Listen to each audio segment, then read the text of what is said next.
성가대 찬양 속에서도 성삼위일체란 말이 나왔는데 기독교는 삼위일체의 하나님을 믿습니다. 하나님, 예수님, 성령님 본래 하나라는 겁니다. 삼위, 위, 나타나는 모습, 형태는 셋이지만 일체, 실제로는 하나의 몸이다라고 하는 기독교만의 독특한 교리입니다. 근데 어렵습니다. 그래서 별로 다루지 않고 그냥 슬쩍 넘어갑니다. 그 삼위일체의 교리에 대한 학자들의 의견도 아주 분분합니다. 신학자 칼 바르트는 하나님은 창조자, 아들 예수님은 구원자, 성령님은 화해자 이렇게 설명했습니다. 완벽한 설명은 있을 수 없습니다. 인간이 노력할 뿐입니다. 바르트 같은 사람은 나름대로 하나님은 창조하신 분, 예수님은 구원하신 분, 성령님은 화해자 이렇게 설명했습니다. 알타우스라고 하는 사람이 이렇게 말했습니다. 하나님은 우리 너머에 계신 분, 아들 예수님은 우리 가운데 오신 분, 성령은 우리 안에 계신 분 이렇게 설명했습니다. 저는 이 설명을 참 좋아합니다. 하나님은 우리 너머에 계신 분, 구약의 하나님, 예수님은 우리 역사 가운데 오신 분, 신약의 하나님, 성령은 우리 안에 지금도 계신 내 안에 계신 하나님이라는 설명입니다. 하나님께서는 우리를 당신의 형상대로 딱 창조하시고 그 다음에 모른 척하고 손을 내어버린 게 아니다라는 겁니다. 지금도 하나님은 하나님의 영으로 즉 성령으로 우리와 함께 하시면 내 안에 계십니다. 내가 무시하고 인정하지 않아서 그렇지. 마음을 비우고 겸손히 기도하면 내 안에 계신 주님을 우리가 느낄 수가 있습니다. 성령 하나님, 우리 안에 내주하십니다. 예수님도 이 세상을 떠나가시기 전에 제자들에게 이렇게 말씀하셨습니다. 내가 떠나가는 것이 너희에게 유익하다.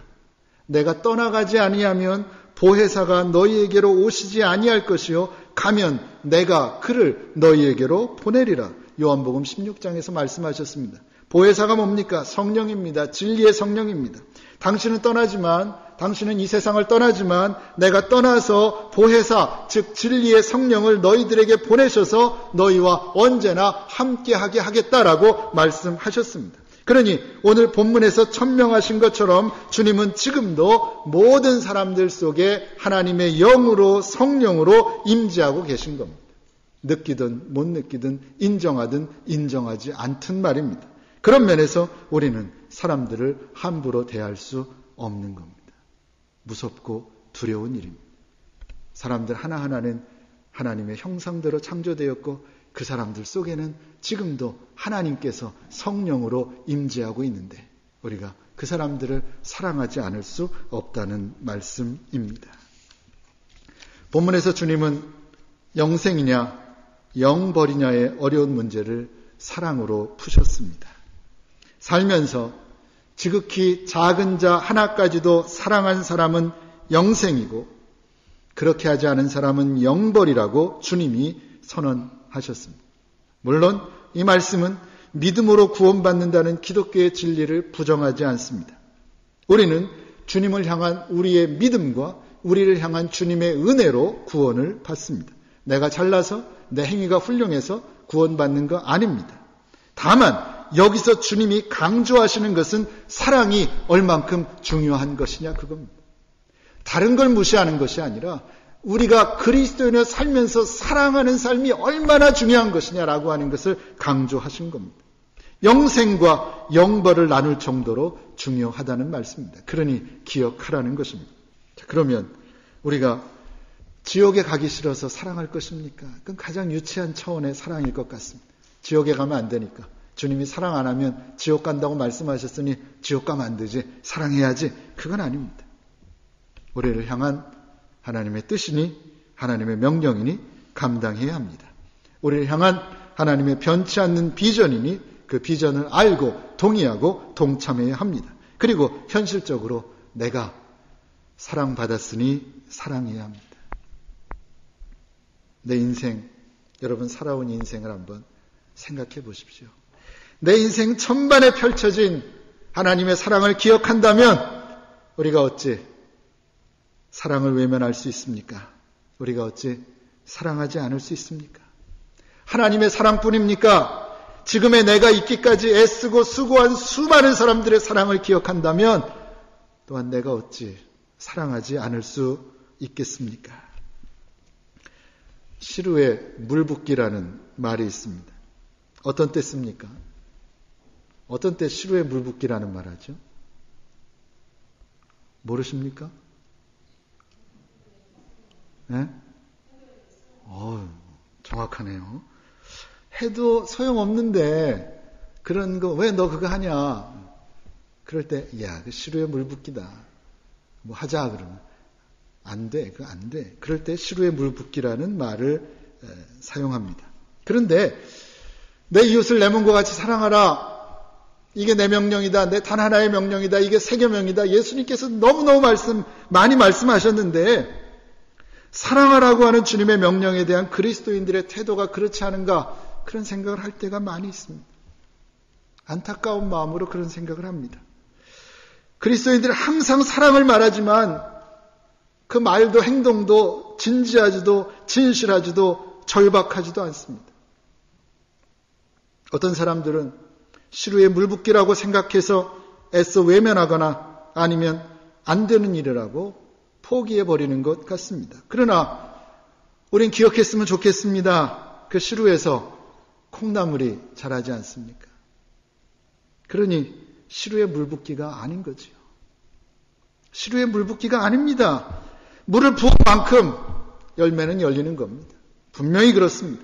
내가 눈물을 흘리며 씨를 뿌린 만큼 주님 앞에 나와 기도하고 주님의 말씀 듣고 주님 말씀 들었으니 내가 어찌하든지 남이 뭐라고 하든지 세상이 어디로 가든지 나는 주님의 말씀대로 살겠다라고 주님처럼 사랑을 실천한 삶을 살겠다라고 결심하고 눈물을 흘리며 이 세상에 나가서 씨를 뿌린 만큼 그만큼의 열매는 분명히 열리는 것입니다.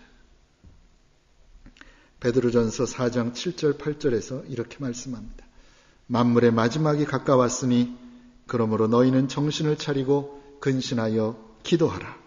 무엇보다도 열심히 서로 사랑할지니 사랑은 허다한 죄를 덮느니라. 요즘의 세상은 무엇입니까? 죄를 들춰내고 찌르고 죽이고 그게 이 세상입니다. 그러나 그 악한 세상을 이길 수 있는 방법이 있는데 뭐라는 겁니까? 사랑이라는 겁니다. 사랑하라. 오직 사랑이 허다한 죄를 들춰내는 게 아니라 덮어줄 수 있는 능력이 되기 때문입니다. 요한일서 4장 11절 12절입니다. 사랑하는 자들아 하나님이 이같이 우리를 사랑하셨은즉 우리도 서로 사랑하는 것이 마땅하도다. 어느 때나 하나님을 본 사람이 없으되 만일 우리가 서로 사랑하면 하나님이 우리 안에 거하시고 그의 사랑이 우리 안에 온전히 이루느니라. 그렇게 말씀합니다.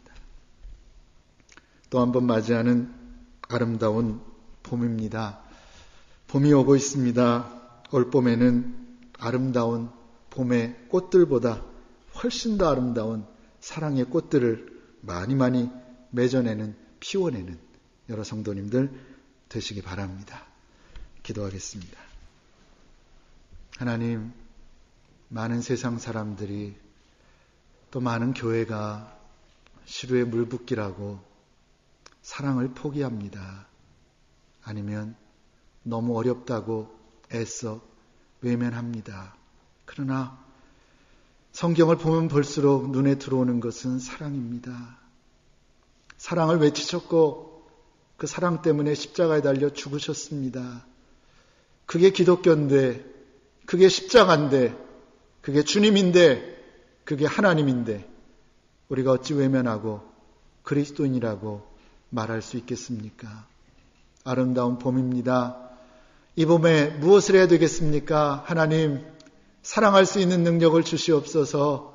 주님의 사랑을 우리에게도 허락하셔서 주님처럼 그리고 주님을 따라서 생명을 걸고 세상 사람들을 사랑했던 그 많은 사람들처럼 우리도 헛된 것 바라보지 말고 헛된 생각하지 말고 주님 우리에게 주신 그 귀한 명령, 내 몸처럼 이웃을 사랑하는 명령 감당할 수 있는 저희들 되게 하여 주시옵소서.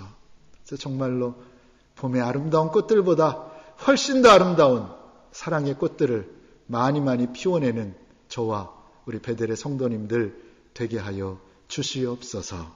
예수님의 이름으로 기도하옵나이다. 아멘.